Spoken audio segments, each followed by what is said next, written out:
अमीर बाप की बेटी। यह कहानी एक अमीर परिवार की है। कहते हैं कि इंसान पैसे से सब कुछ खरीद सकता है पर खुशियाँ नहीं खरीद सकता। यह कहानी ऐसी ही एक लड़की की है। अब अपनी राधा को ही देख लीजिए। अपने पिता की गाड़ी में बैठ के घूमती थी। पीछे वाली सीट पे बैठी बैठी वो पूरा शहर देख चुकी थी, मगर उसे कुछ पसंद नहीं आया। उसके पिता उसे अच्छी से अच्छी दुकान में ले जाते, मगर उसे कुछ नहीं भाता था। पता नहीं उसे क्या चाहिए था। उसके पिता के पास ढेर सारी दौलत थी और उसके पास बड़े महंगे महंगे खिलौने थे, मगर वो अपने खिलौनों से बोर हो चुकी थी। उसे मज़ा नहीं आता था। उसके खिलौने वो जहाँ बैठा देती वहीं बैठे रहते थे। उसने अपने पिता से एक दिन बड़े प्यार से शिकायत की थी, पिता, ये खिलौने हिलते डुलते क्यों नहीं? जहाँ बैठा दो वहीं बैठे रहते हैं, आलसी कहीं के। और उसके पिता को हंसी आ गई थी। ये सुन के तो हमारी राधा को हिलने डुलने वाले खिलौने चाहिए। हाँ, उसके पिता कोशिश करते थे कि राधा को किसी बात की तकलीफ़ ना हो। उसकी माँ नहीं थी ना, इसलिए उसके पिता उसकी हर पसंद नापसंद का ख्याल खुद ही रखते थे। इसलिए उन्होंने राधा के लिए कुछ हिलने वाले खिलौने भी ला दिए, मगर राधा दौड़ती हुई आई और कहा, ये क्या पिताजी, पहले वाले खिलौने तो पूरे आलसी थे और अब जो आप लाए हो वो आधे आलसी हैं। मेरे से दूर जाते हैं मगर वहीं रुक जाते हैं, मेरे पास लौट के नहीं आते। उसके पिता ने मुस्कुरा के कहा, कोई बात नहीं, हम अपनी राधा के लिए अब ऐसे खिलौने लाएंगे जो लौट के जाएंगे, आपके पास भी आएंगे। फिर वो ले आए रिमोट से चलने वाले कुछ खिलौने, जिनसे राधा कुछ दिन तो खुश रही, मगर फिर शिकायत करने चली आई, राधा, ये खिलौने तो और भी ख़राब हैं। जब तक बटन ना दबाओ हरकत ही नहीं करते। क्या कोई ऐसा खिलौना नहीं आता जो बिना बटन दबाए हरकत करे?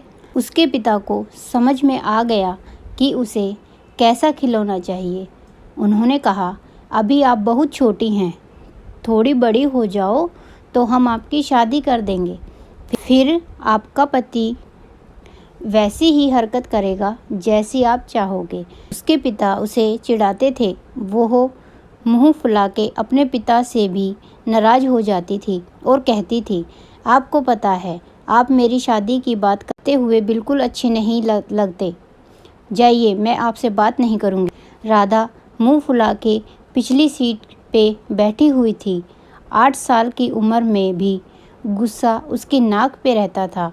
उसके पिता उसे आज मना के थक चुके थे और इसी चक्कर में उनकी गाड़ी पंचर भी हो गई थी। उसके पिता ने उसे फिर चिढ़ाया, थोड़ा गुस्सा कम करो राधा, देखो गाड़ी पंचर कर दी तुम्हारे गुस्से ने। राधा को ये मजाक बिल्कुल भी अच्छा नहीं लगा था। उसके पिता गाड़ी का पंचर ठीक करवाने के लिए एक मैकेनिक की दुकान पे रुके।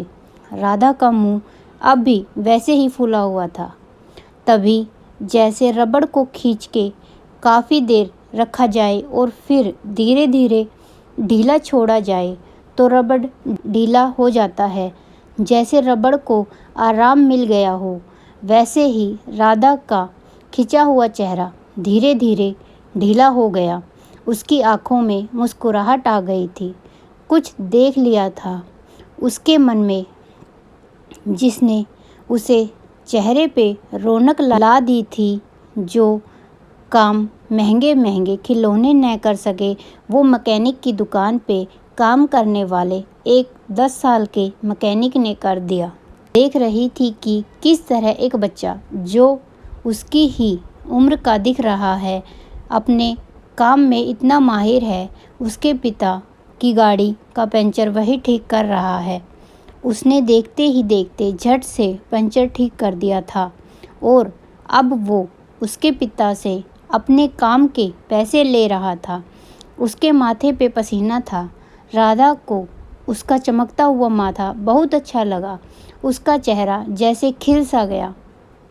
वो उस मैकेनिक को देख मुस्कुरा रही थी। तभी गाड़ी आगे बढ़ गई।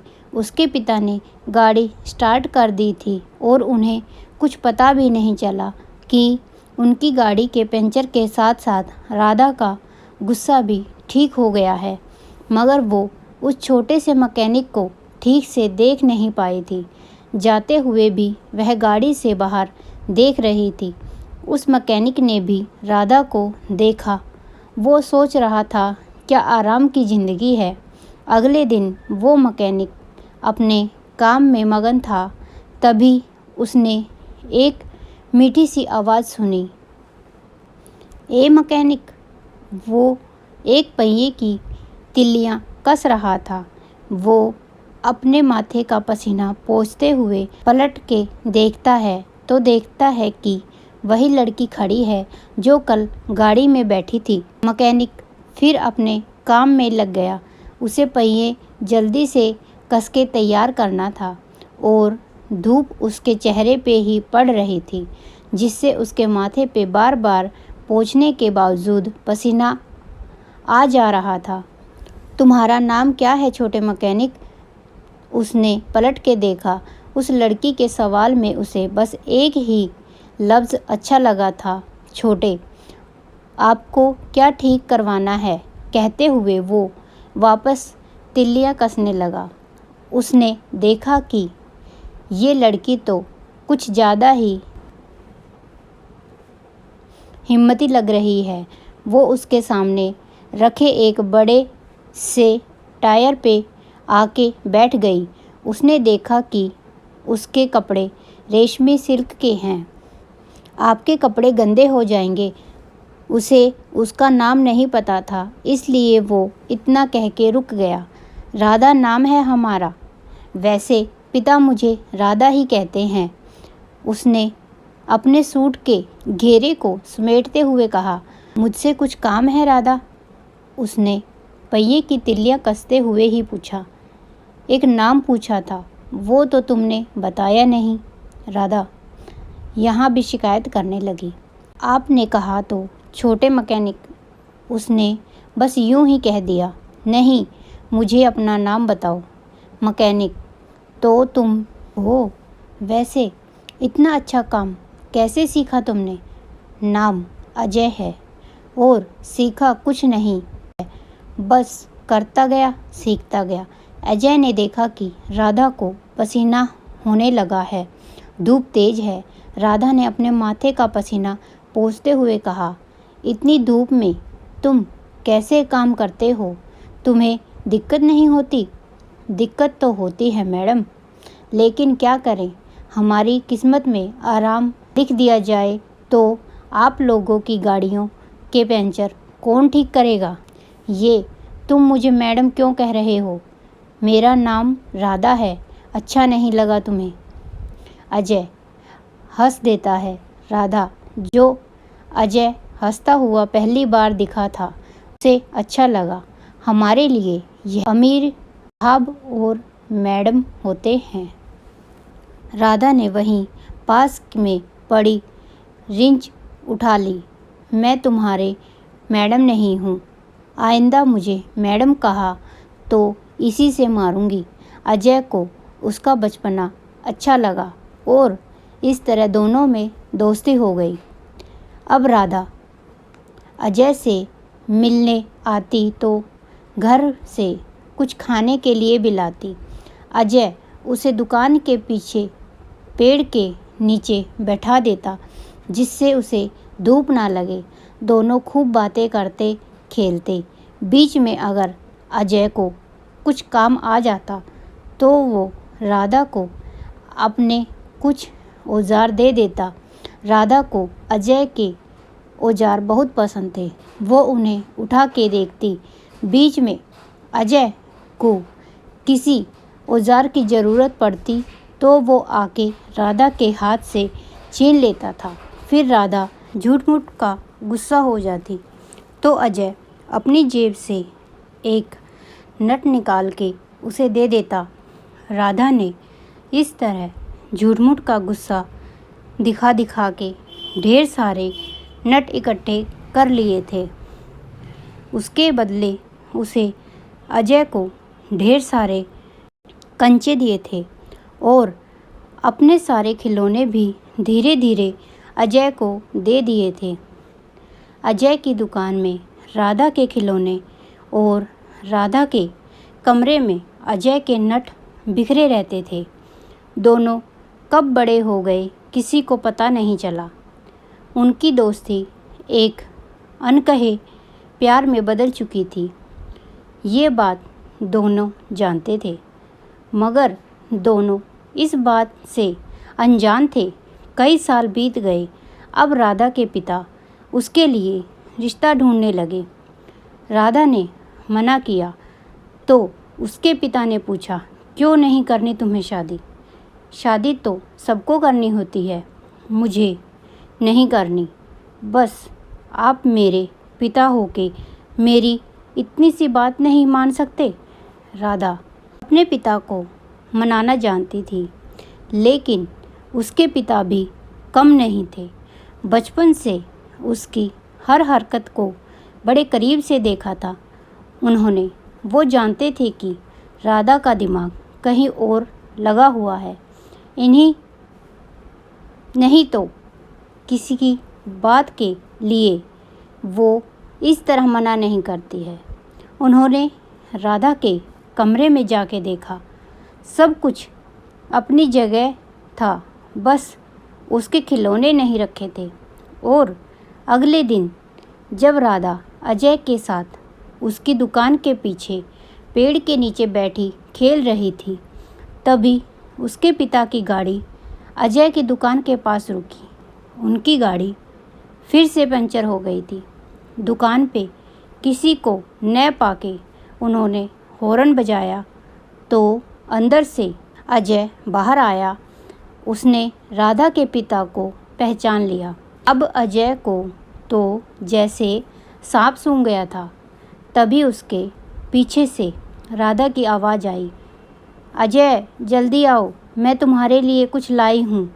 ये आवाज़ राधा के पिता ने भी सुनी। उन्होंने आवाज़ की तरफ नज़र दौड़ाई।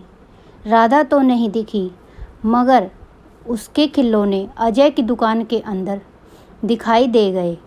अब सारा माजरा उनकी समझ में आ गया। अजय के चेहरे से भी साफ जाहिर था कि वो रंगे हाथों पकड़ा गया है। उसे ऐसा लगा जैसे उसे अभी अभी कोई गड़ा हुआ खजाना मिला हो और उसने खजाने को जैसे ही उठाया हो तभी खजाने का मालिक आ गया हो। अजय को राधा अपने हाथों से छूटती हुई मालूम हुई, मगर उसकी हैरत और बढ़ गई जब राधा के पिता ने उससे कुछ नहीं कहा और हर बात से अनजान बने रहे। अजय ने पंचर ठीक किया। राधा के पिता ने उसे हमेशा की तरह पैसे दिए। अजय पैसे लेते हुए आज तक हिचकिचाया नहीं था, मगर आज जैसे वो पैसे लेना नहीं चाह रहा था।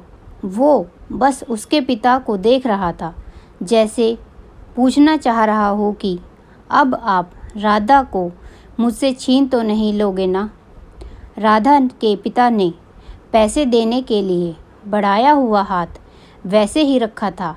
अजय भी उनके हाथों में रखे पैसे को देख रहा था। तभी राधा के पिता ने कहा, राधा को मत बताना कि मैं आया था। इतना कह के उन्होंने अजय के हाथ में ज़बरदस्ती पैसे पकड़ा दिए। अजय कुछ न कह सका। वो राधा के पिता की गाड़ी को दूर जाते हुए देखता रहा। उसे ऐसा लग रहा था जैसे राधा ने गाड़ी का रूप ले लिया हो और उससे दूर भागी जा रही हो। अजय के बच्चे, कहाँ रह गए तुम? तभी राधा ने अजय का ध्यान भंग किया। वो खुद देखने के लिए बाहर आ गई थी कि अजय इतनी देर क्यों लगा रहा है। एक पंचर ठीक करने में तो उसे 2 मिनट लगते हैं।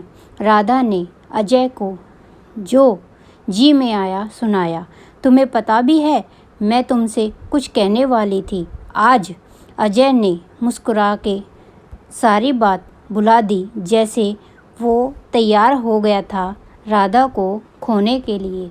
वैसे भी राधा की दोस्ती अब ख़त्म होने वाली थी। उसकी औकात ही क्या थी कि एक रईस बाप की बेटी से दोस्ती कर। लाओ, मेरा गुस्सा शांत करो। राधा ने अपना हाथ अजय की तरफ बढ़ा दिया। राधा भी जानती थी कि वो क्या मांग रही है, और अजय भी। अजय ने अपनी जेब में हाथ डाला। आज उसकी जेब में एक भी नट नहीं था। इन 10 सालों की दोस्ती में ऐसा पहली बार हुआ था। अजय ने हमेशा राधा के लिए नट अपनी जेब में रखे थे। आज उसके अपने नट ने भी उसे उसकी गरीबी का एहसास करा दिया। तभी पता नहीं क्यों राधा को अचानक बड़ी घबराहट महसूस हुई और वो अजय के सीने से लिपट गई। अजय, मैं तुमसे प्यार करने लगी हूँ। तुम हमेशा मेरे साथ रहोगे ना? आज पहली बार दोनों में प्यार की बात हुई थी। अजय तो कह भी नहीं पाया था। उस दिन जब राधा घर लौटी तो उसके सारे सपने चूर चूर हो गए। उसके पिता ने उसे अब अजय के पास जाने से मना कर दिया। पता नहीं क्यों अमीर घर की लड़कियों को गरीब लड़के ही पसंद आते हैं। छोटी सी बच्ची थी राधा जब उसने पहली बार अजय को देखा था। आज वो इतनी बड़ी हो गई कि अजय को लेके भाग गई। गैराज में बैठी राधा यही सोच रही थी कि लोग मेरे बारे में क्या सोच रहे होंगे।